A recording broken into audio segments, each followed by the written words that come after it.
Natamani kufanya pole kwa wakimbizi wote duniani. Ni mara kwanza naingia katika kambi ya wakimbizi.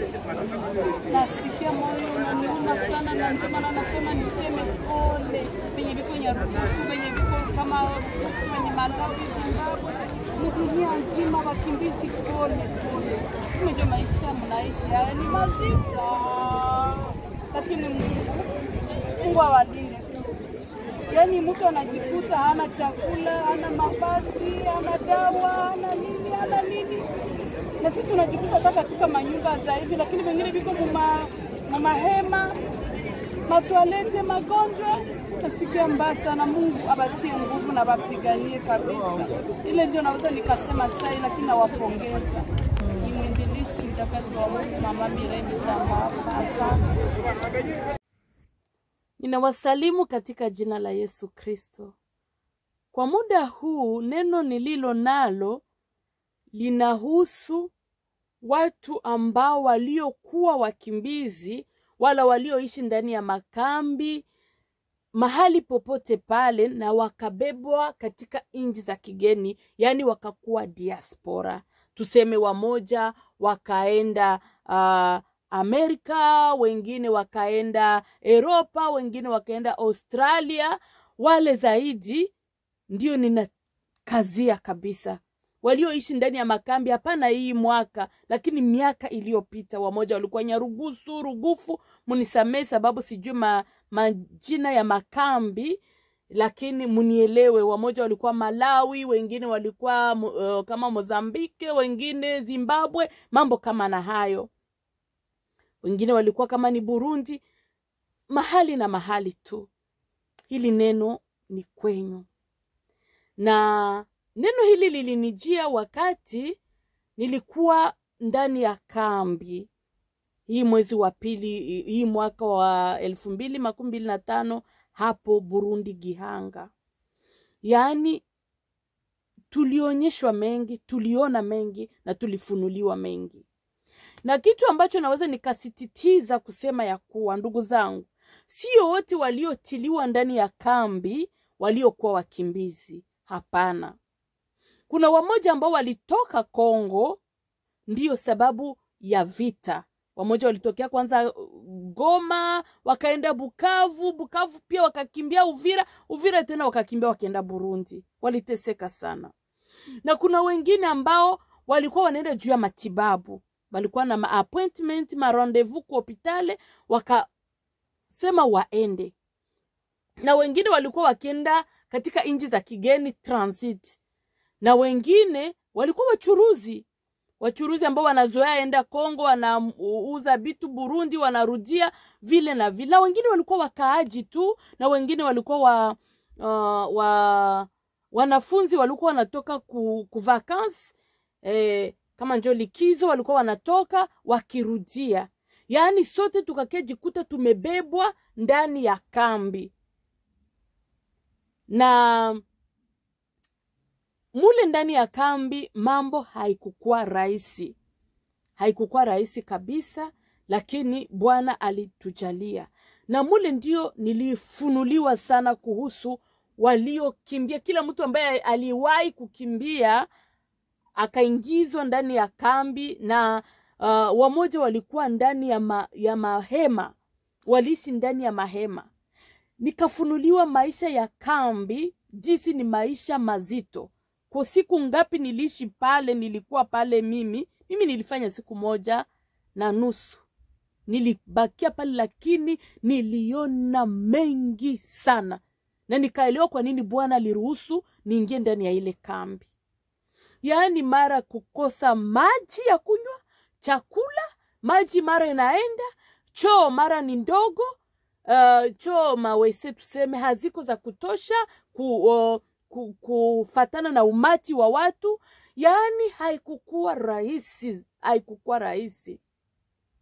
Mara magonjwa, kipindupindu wala kolera inaweza ikatokea kwenye kuko hali kama vile, wala magonjwa fulani. Yaani nikaona maisha ya kambini ni maisha mazito sana. Kisha neno likanijia kuwaambia wandugu ambao walishakimbia na wamekuwa katika nchi za kigeni, ya kuwa ninyi ni mumepewa neema na Bwana.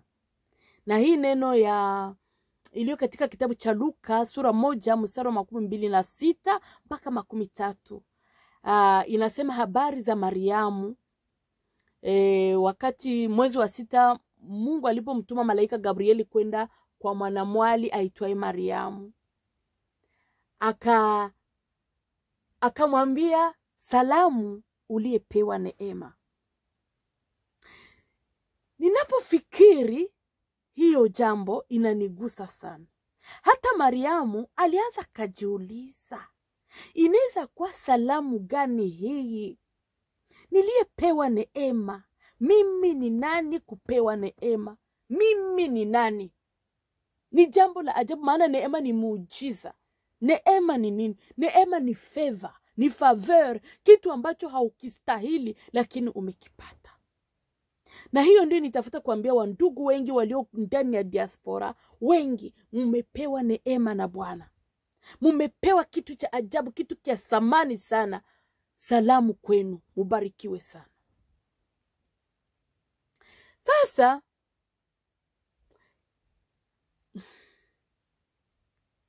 neno lililo ndani ya kitabu cha Ezekieli 16 pia likanijia. Ni neno nzito sana. Nitawaomba mulitafakari mahali mulipo.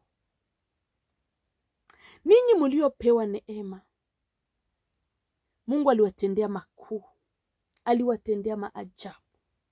Katikati yenu nani ambaye angefikiriaka hata siku moja kuwa gisi alivyo leo?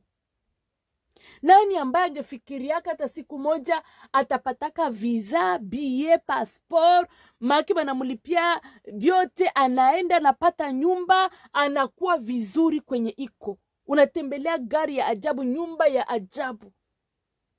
Unaanza vala kila kenye unataka. Nani angefikiriaka hivyo miongoni mwa wakimbizi? Bwana amewatendea makuu sana. Na anatafuta kuwauliza, mujiulize mahali amewatoa, mumetoka wapi? Mambo amewafanya ya ajabu. Hali muliokuwa mukiishi ndani ya makambi. Mimi hiyo siku mwana nusu nilifanya ukule, nilitoka sura yote inachubuka. Na siti yake nchoko, siti yake mambo ya kuniangarisha, lakini mwili ilikuwa na jua ilikuwa kali sana na kukosa maji, yani haikuwa rahisi. Sasa kuna wamoja waliishi ndani ya makambi miaka, na wamoja hata wakazaa, wengine wakaoesha, mule ilikuwa njo maisha. Mungu akafungua milango pa. Wamoja walikuwa wakiomba, wanasema, Baba, siku tatutosha hapa, tutakufanyia kama vya ajabu, tutakutendea mambo makuu.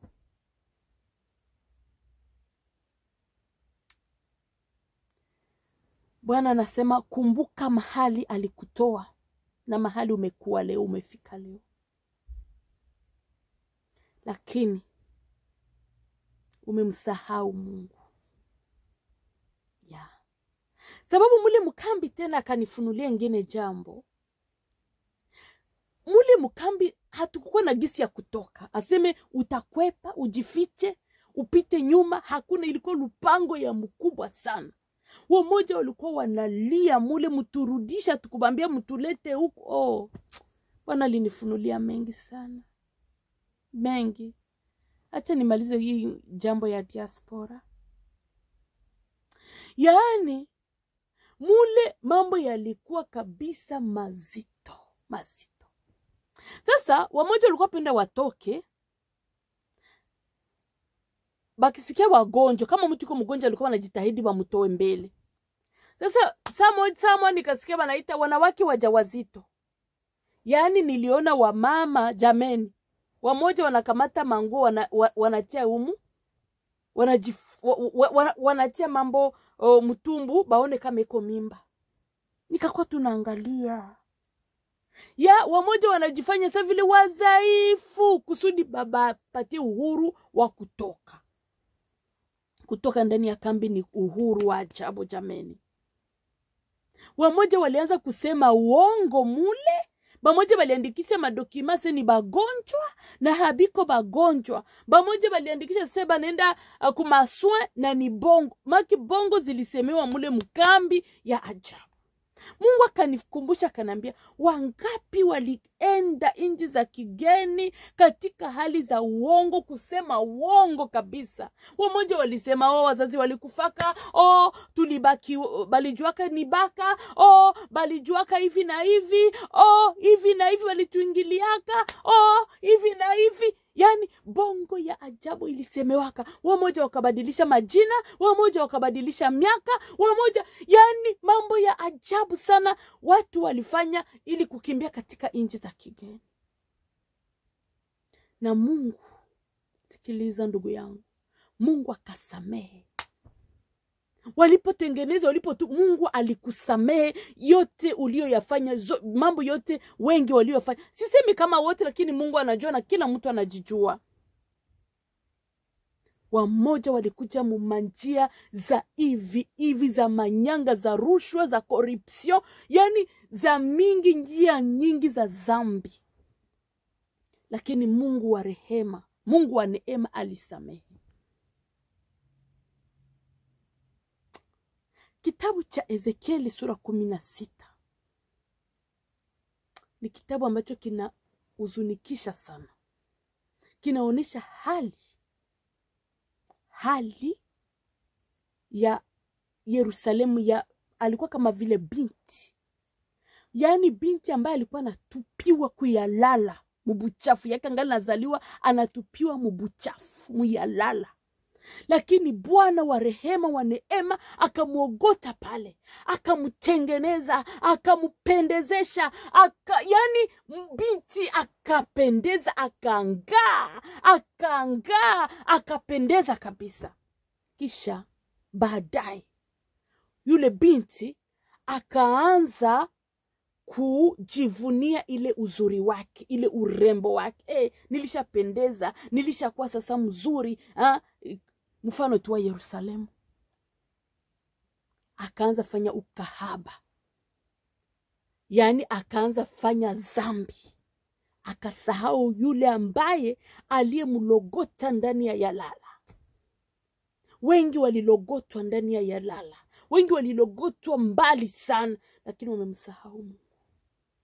Kitabu cha Mhubiri kinasema, mkumbuke muumba wako siku za ujana wako, kabla hazijaja siku zilizo mbaya, wala hazijakaribia siku utakayosema sina furaha na haya.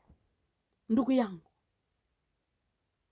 wewe ambaye umeenda katika nchi za kigeni, diaspora, umebarikiwa, umemsahau Mungu, ukumbuke ya kuwa Mungu ana uwezo wa kukurudisha tena chini zaidi ya pale kwenye ulikuwa. Usimsahau Mungu. Mtumikie Mungu. Mulaganisha Mungu, limwambia Mungu, utakaponitoa hapo, utakaponibariki Baba, nitakutumikia. Lakini wengi imani wameizika, wengi wamerudi nyuma, wengi wamemsahau Mungu. Tulishakuwa busy, hatuna tena muda.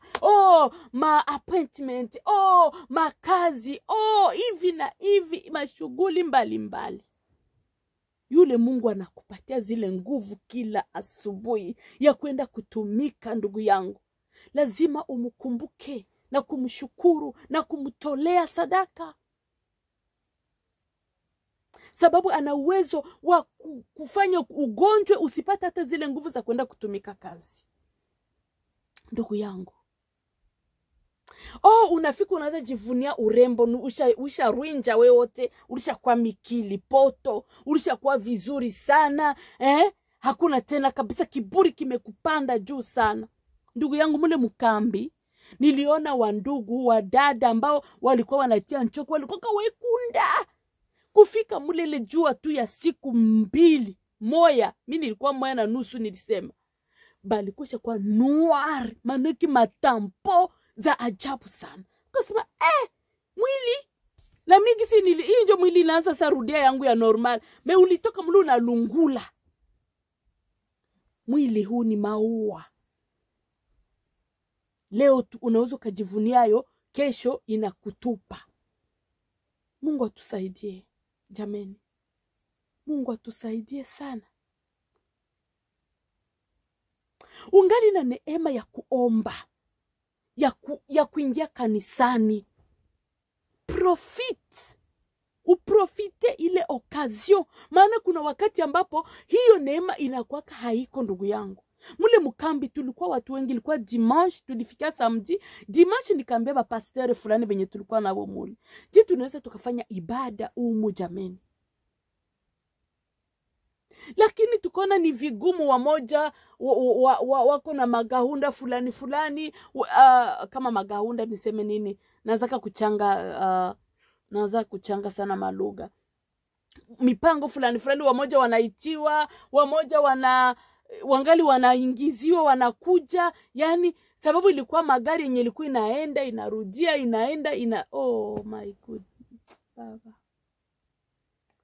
nakushukuru kwa kunibeba huko, ingawaje haikuwa rahisi kwa yote ulifanya. Yani ndugu yangu, tukakosa gisi ya kufanya ibada, na pastor si ba injilisti, tukakosa namna ya kutoa neno.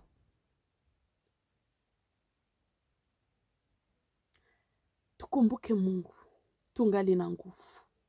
Tukumbuke Mungu muhali ametubetiamo.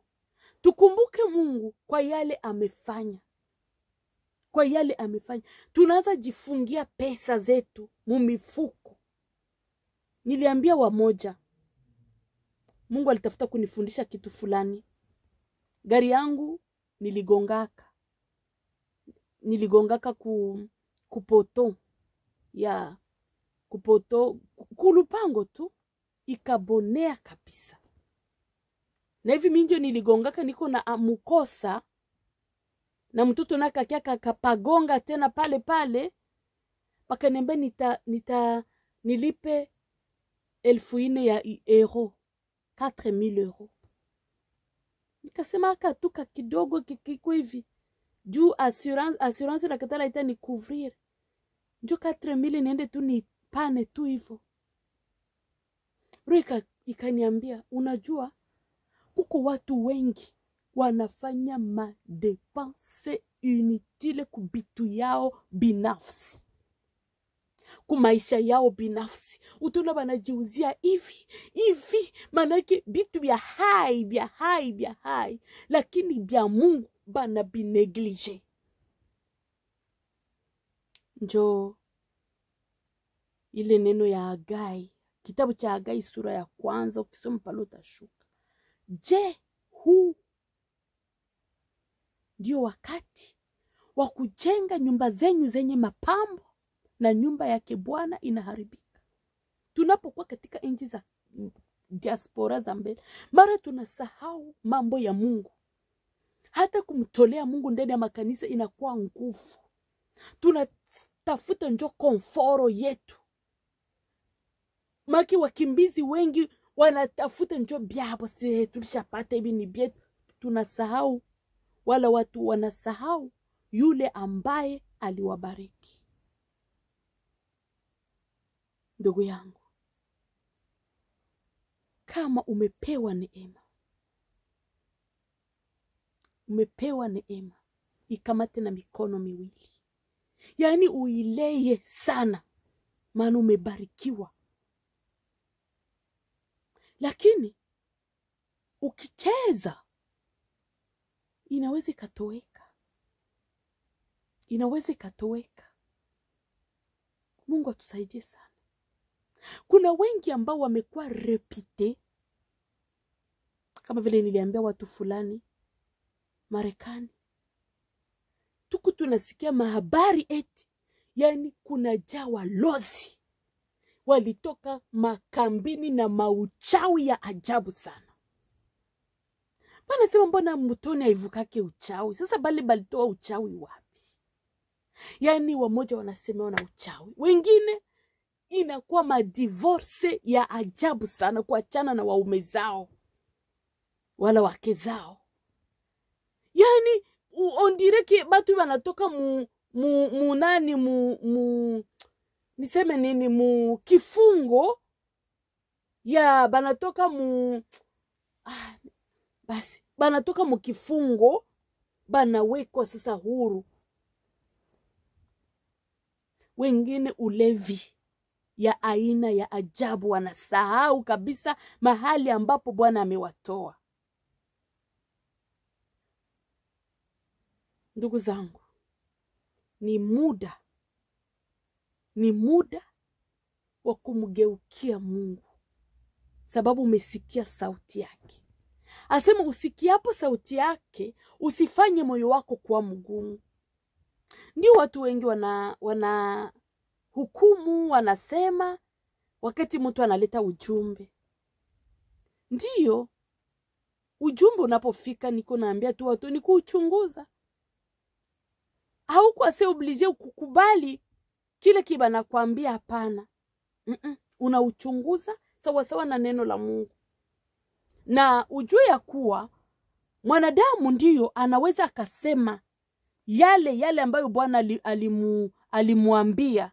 Na kuna saa mwanadamu anaweza, kama vile mwanadamu anaweza akasema kama vile mwanadamu, na mtakuwa yale ambayo Bwana amemtuma. Kwa hiyo kwako, kama una makini na una akili na hekima, unaangalia yale ambayo unajipima miruare na neno la Mungu, unajipima je, na unaangalia. Lakini kupuuzi, mnasema mingi nyi ba injilisti, kila mtu inaanza kwa ujumbe hivi, na haife kupuuzi.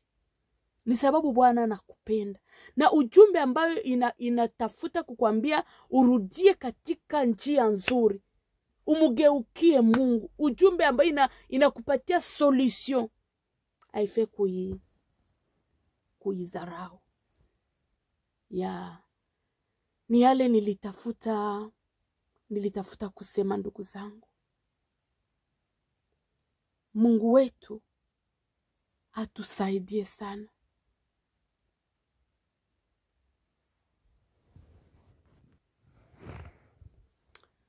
Kitabu cha Waroma 6:15 inatuambia, je, tutaendelea kufanya dhambi sababu tuko chini ya tuko na neema, sababu neema iko juu yetu?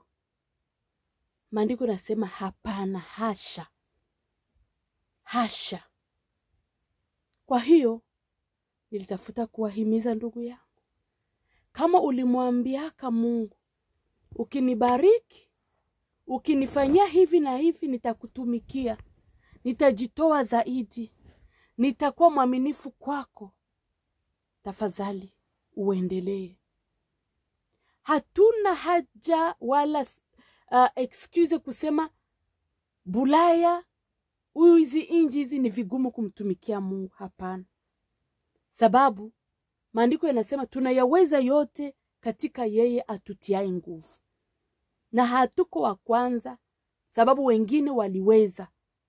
Kumbe kama ulitoa naziri kwa Mungu, Baba ukinitoa ndani ya kambi, Baba ukinifanyia hivi katika hali hii ya ukimbizi, nitakutumikia na bidii. Tumika. Hayakuwa tare tanke ungali hai. Hapa ndugu zangu, siseme kabila fulani, lakini ni kwa wakimbizi wote. Kwa hiyo namshukuru Mungu sababu nimetoa huu mzigo. Nimetoa huu mzigo, na ikiwa kuna mambo mengi nimesahau, wala kuna lile ambalo nimesahau, naamini Baba atanisaidia, nitaisema baadaye. Lakini kwa siku ya leo nimeishia hapo. Mungu awabariki na Mungu atusaidie.